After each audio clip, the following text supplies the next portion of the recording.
Hey everybody, hope everybody's good. In today's lecture, we are going to be talking about the myths about investing in real estate. That's right. Basically, the lies that are out there or misconceptions that a lot of people believe are true, but they really are not true. So that you do not have to be scared to invest in real estate for some of these reasons that we're going to go over today. So, hope you got your coffee or your soft drink or whatever it is that you want to consume to stay awake and to stay motivated for this next session because I'm getting into some real stuff. So far in the course, we've talked about some information that's sort of background information. This is also background information, but I have a lot of it to share that I want to just knock out. Okay, so some things that you might believe are true, but they're really not true. Okay, so let's go ahead and get started with the first one. All right, we're talking about myths about investing in real estate. All right, so the first one is you have to be rich to start investing in real estate. That's simply not true. When I bought my first home, that is now one of my rental properties. That was an investment. I was definitely not rich when I bought that first home. I think I was making 40 some thousand a year. By any means, that's not rich. My down payment on that house, I think, was 3.5% of 160,000 that I had saved up. That's not rich. So you do not have to be rich to start investing in real estate.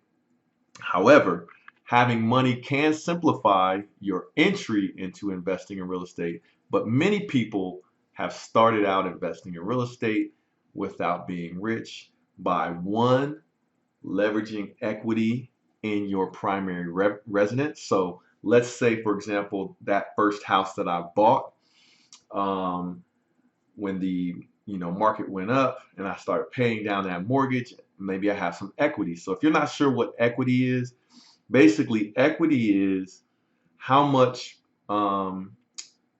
or the difference between how much your house is worth and then how much you owe on that house. So if you don't owe anything on a house, you got 100% equity.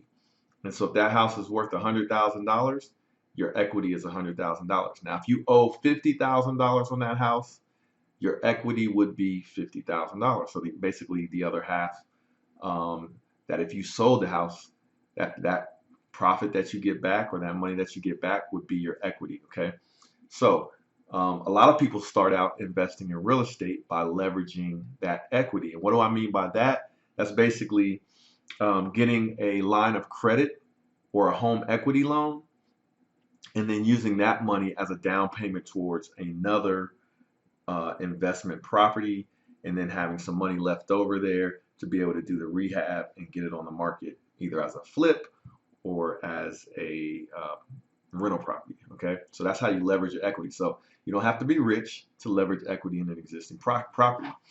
A lot of people get started by wholesaling property deals, okay, or basically getting a finder's fees in property. So basically, in wholesaling, I'm going to go over wholesaling in more detail because a lot of people like to like basically get into real estate investing by wholesaling.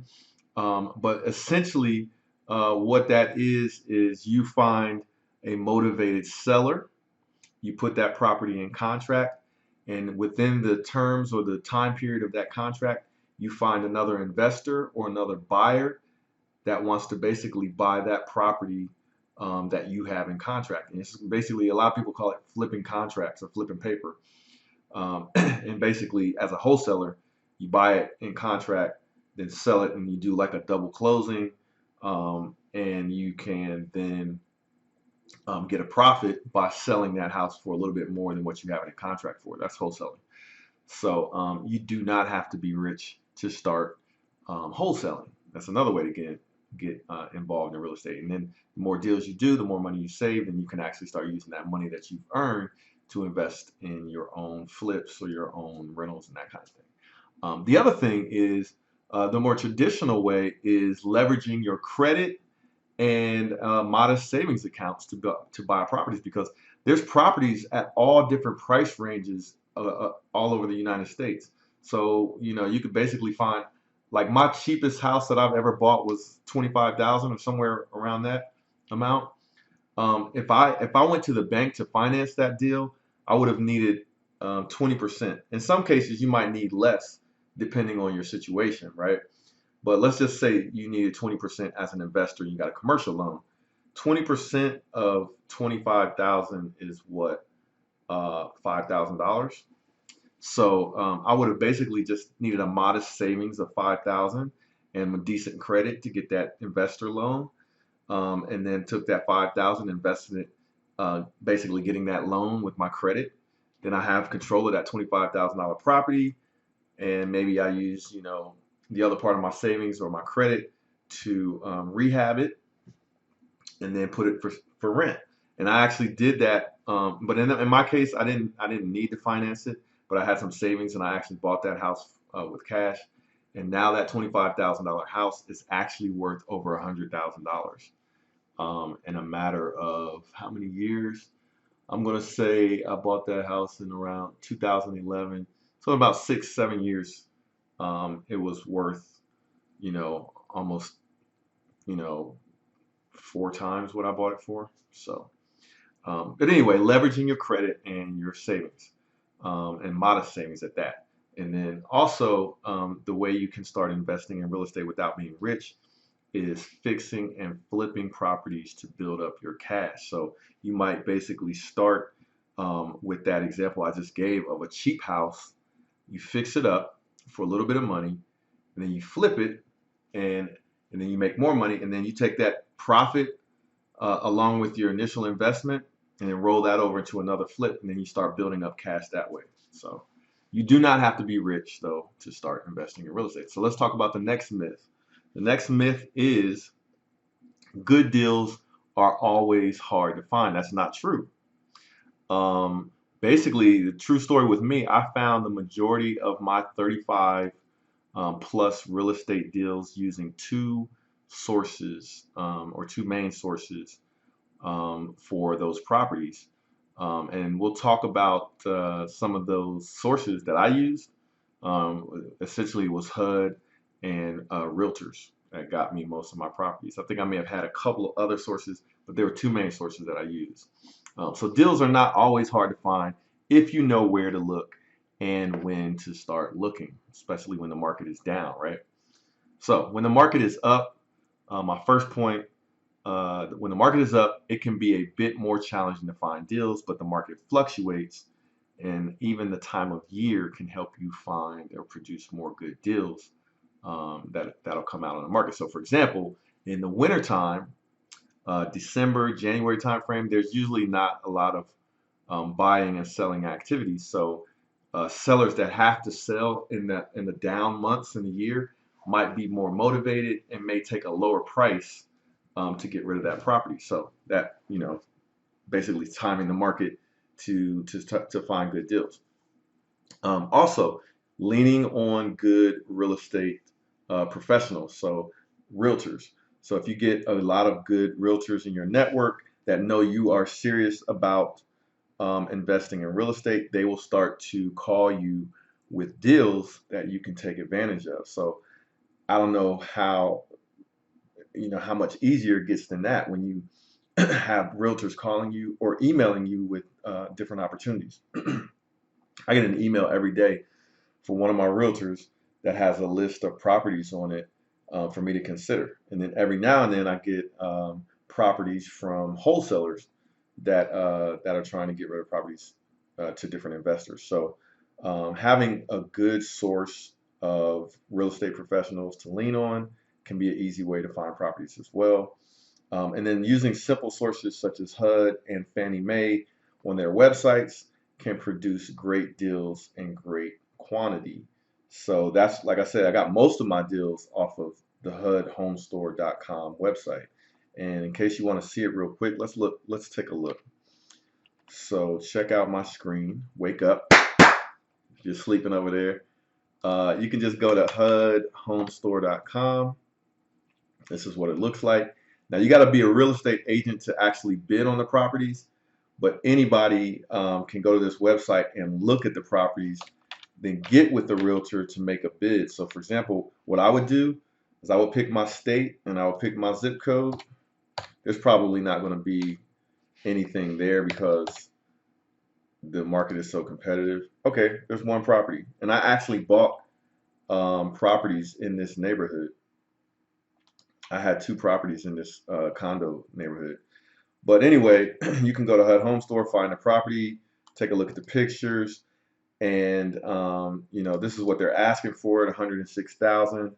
I bought a condo just like this, exactly like this, for half that, for 55,000, and I sold it already for 117,000 in this same exact neighborhood. So if I could buy this property, I would get with my realtor, and okay, it's listed at 106.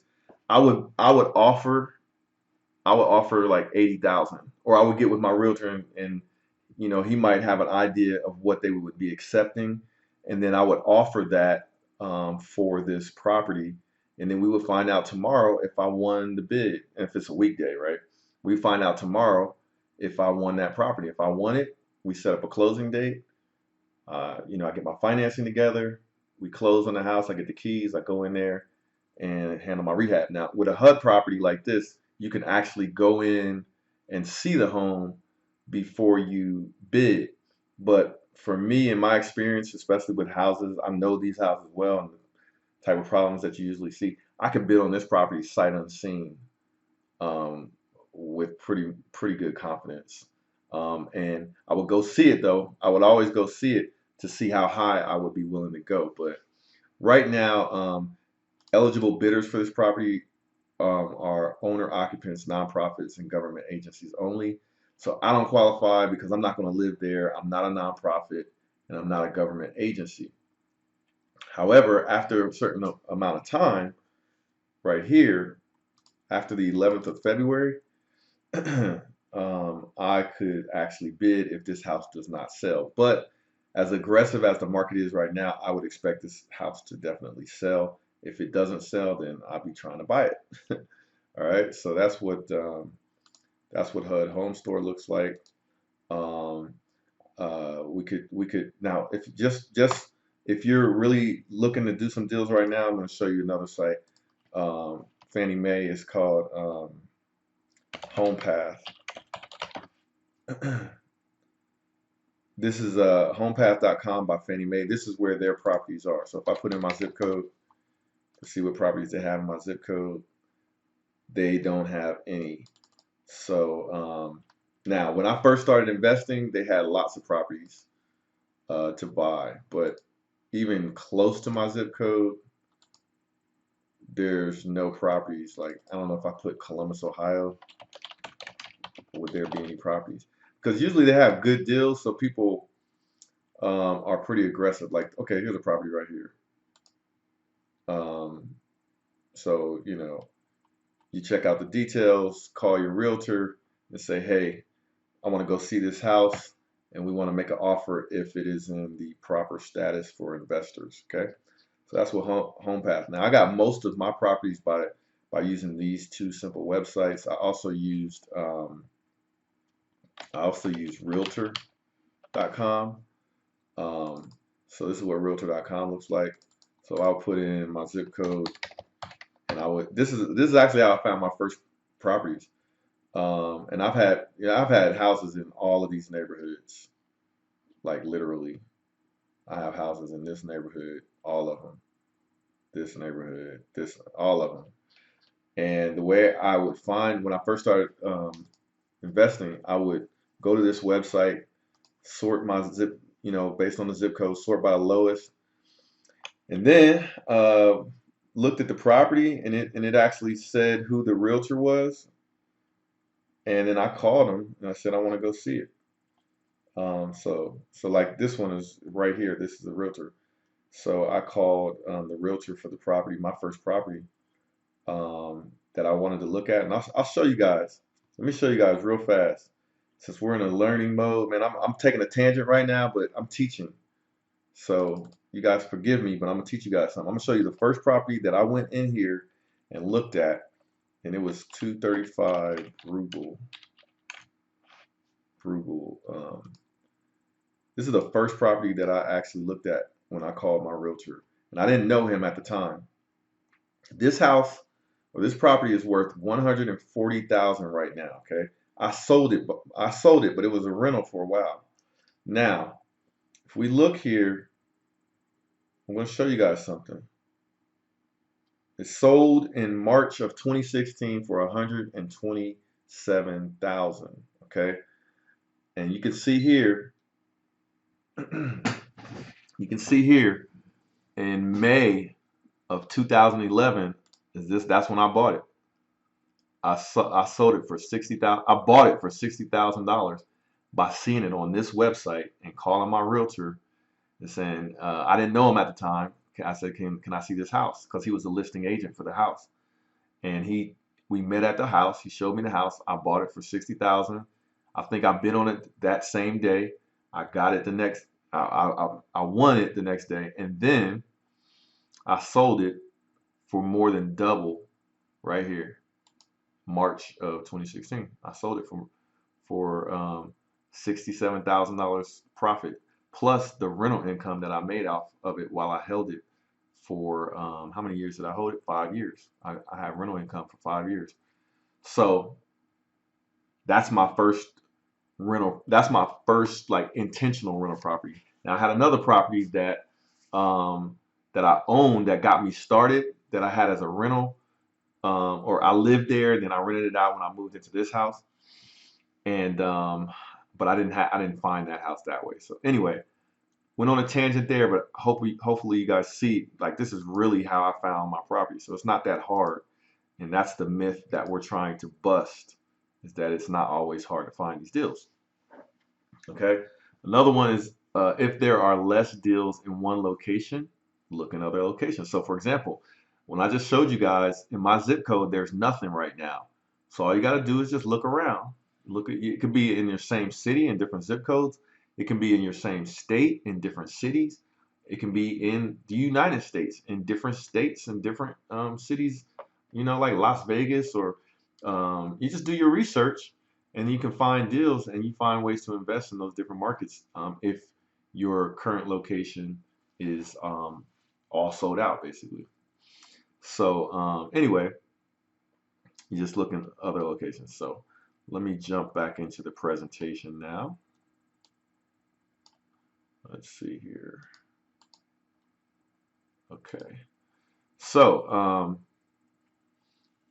think outside of the box. It's not always about rental properties and flips. There are also opportunities to invest in new development projects. Okay. So for example, I started running out of properties on my traditional sources, and I bought some land, and I'm building a house on that land right now. So it's just thinking outside of the box. So good deals are not always hard to find. So let's talk about another myth.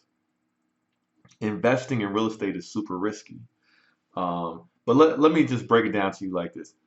The amount of risk is directly proportional to the amount of knowledge that you have. The more knowledge, the less risk.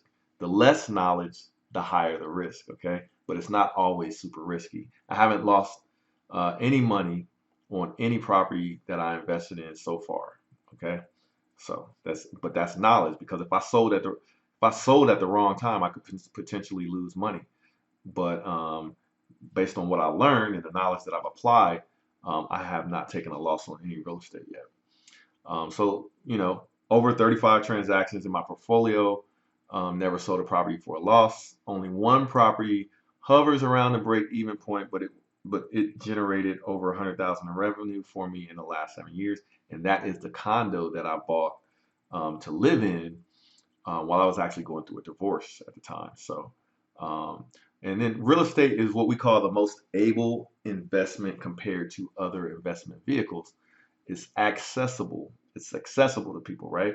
It's leverageable. It's appreciable. It appreciates over time. It's rentable. It's improvable. It's deductible.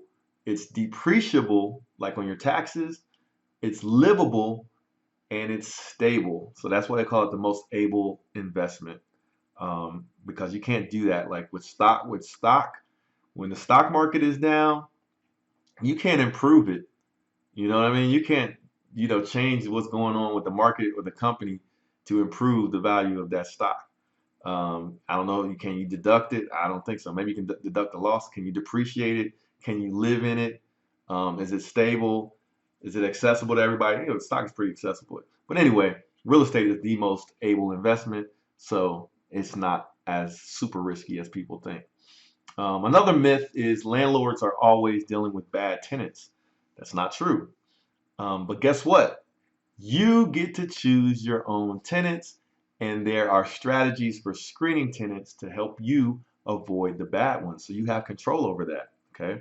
And I'm going to teach you some of those strategies for screening tenants when we get to that section of the course. But let's draw from my own experience. I've dealt with bad tenants and I've dealt with great tenants. And I've had 25 plus properties rented at the same time. And I definitely was not always dealing with bad tenants.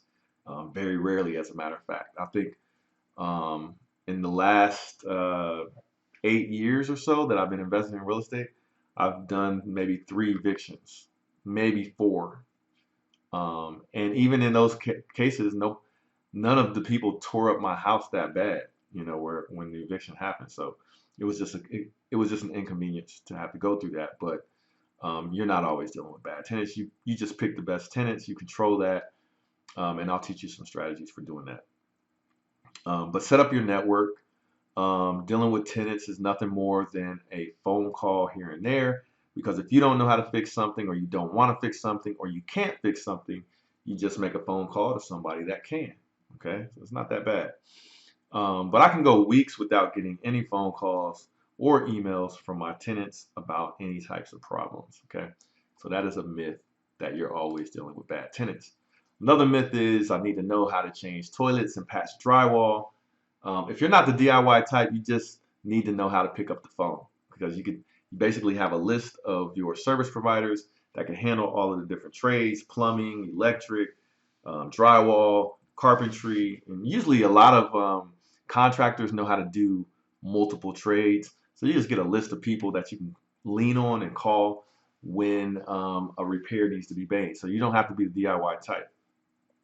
Now, I have changed a few toilets in my days, but as a real estate investor, I have at least a list of 5 contractors that I can call that can do handyman work.